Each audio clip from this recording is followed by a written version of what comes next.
Disclaimer: I am just a humble Genshin Impact fan.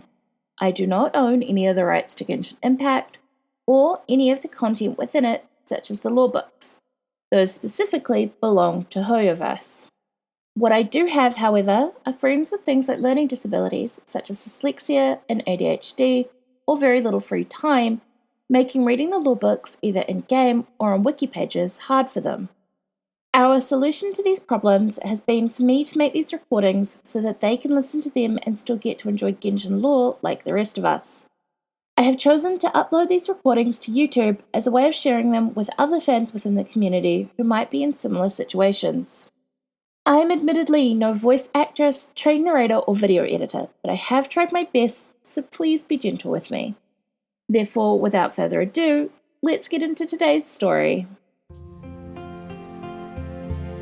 Mawee and Monetoo. A woven scroll from the people of the springs, telling of how Mawee the Saurian whelp created the hot spring. Different paragraphs of this seem to have been penned by poets of different eras. Volume 1.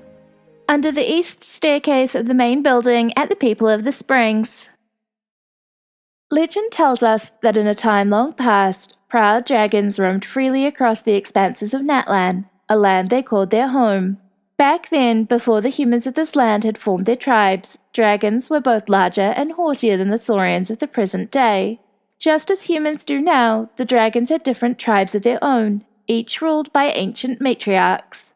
Back then, there were no hot springs that bubbled up from the earth, no lakes that glittered as calmly and clearly as gemstones. Oh, and certainly none of those clamorous wandering bards or phlegmatic hot spring poets. Back then, among the dragons that roamed this vast land of crimson earth, there was a young one that was not like the others. In their pride, dragons have always looked down upon the beings of this world, whether they were envoys of the heavens or puny mortal souls. Even the wars of old could not erase their sense of overweening dignity. On the contrary, it was through these very fires of tribulation that their tenacity and pride were forged. But this young dragon was different. It was fascinated by the songs of the Monetoo, and in secret was even given to observing human behavior.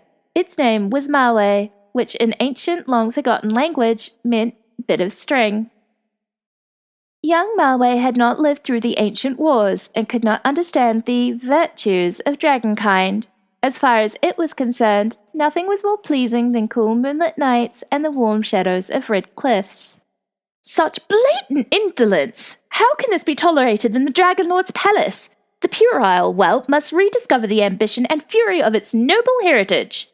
Thus spake the dragon matriarch, decreeing that the young Mawee must leave the tribe to grow up like a real dragon, to harden its heart, to become as tenaciously proud as obsidian, and to be guided alone by cruel, lofty ambition. Volume 2. On some crates near Asana at the Stadium of the Sacred Flame. And thus, utterly alone, did Mawee step out into the boundless red wilderness. Just like a real dragon, it would endure the trials of scorching sun and desolation, seeking out noble ambition and fury whilst cultivating a prideful, virtuous nature.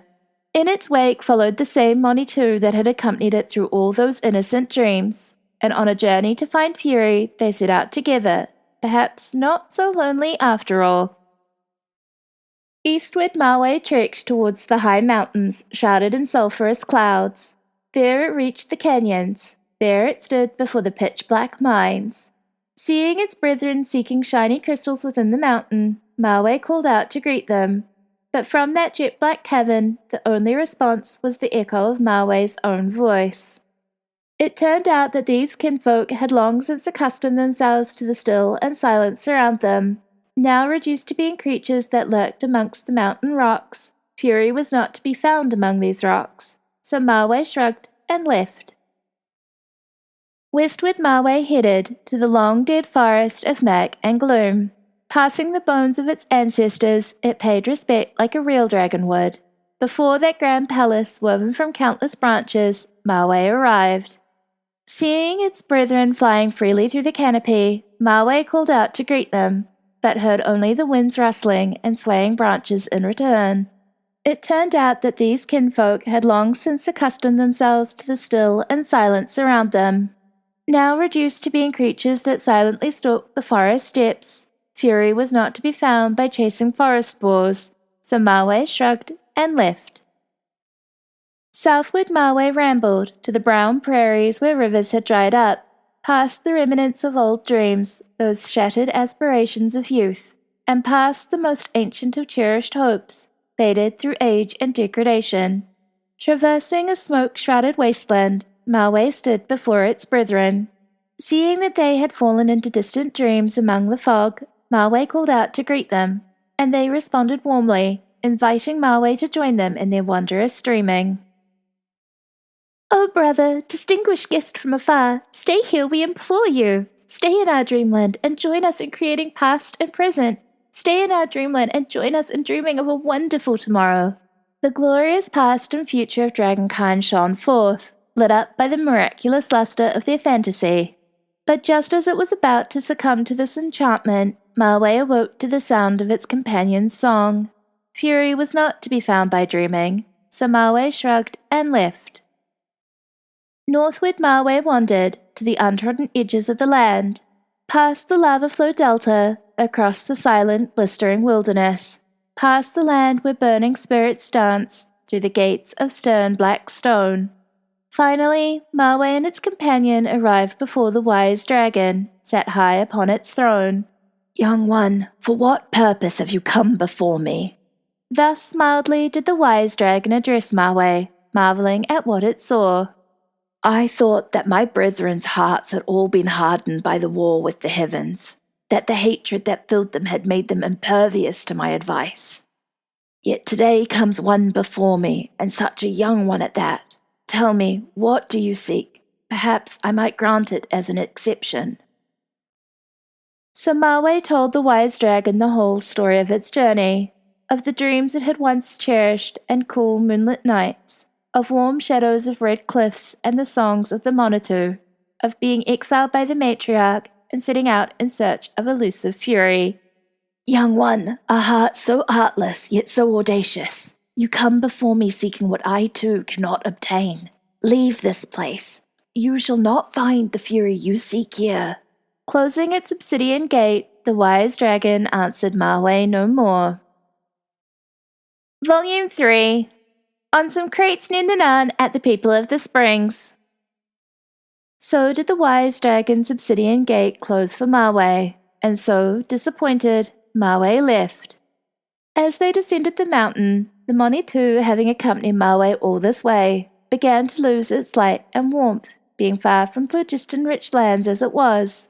It turned pale as ash, and its song grew distant and faint.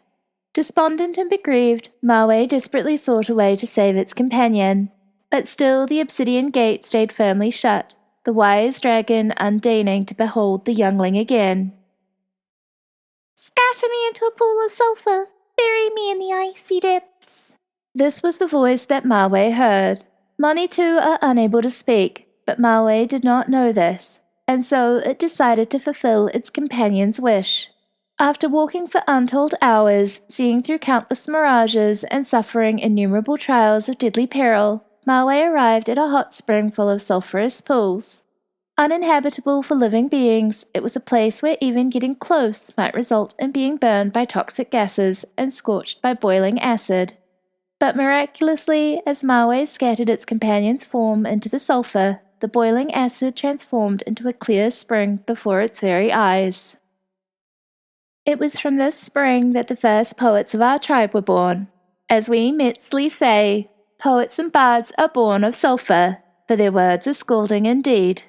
So did the young Mawee create Natlan's first hot spring, and so did Mawee make the hot spring its home. Its 4 limbs transformed into beautifully streamlined fins, its thin body became round, and thus it became the first of the colosaurs. Of course, Mawee did not forget its companion. How could it have forgotten the friend that had journeyed with it all that way? Mawee passed on all of the songs it had heard and learned to the humans born from the springs. That's right, to our ancestors. And to this day, the songs that we Metsley continue to pass down are echoes from that ancient era. Other information. Completing this series awards the achievement Advent of the Hot Springs as part of the Mortal Travails Series 5 collection. In the Hawaiian language, the name Ma'awe means thread. Among the Algonquian groups, northern indigenous American peoples prominent along the Atlantic coast, the St. Lawrence River and Great Lakes, Monetoo, also spelled Manito, Cree Manito, is the spiritual and fundamental life force. Mawee and Monetoo's trek through Natlan took them as follows. Eastward through the Tequimicon Valley to see Teplasaurs, westward to Coatepec Mountain to see Yamkasaurs, southward to the Tezcatlipotonco Range to see Itcamasaurs, and finally northward to Natlan. Other names.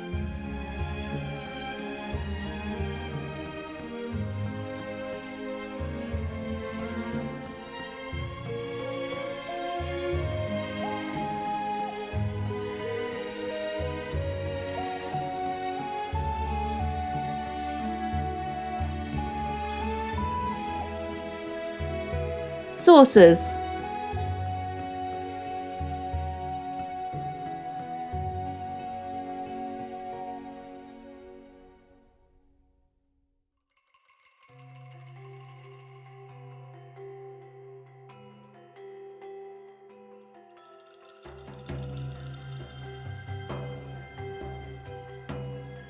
If you made it this far, thank you so much for watching. Ad Astra Abyssosque.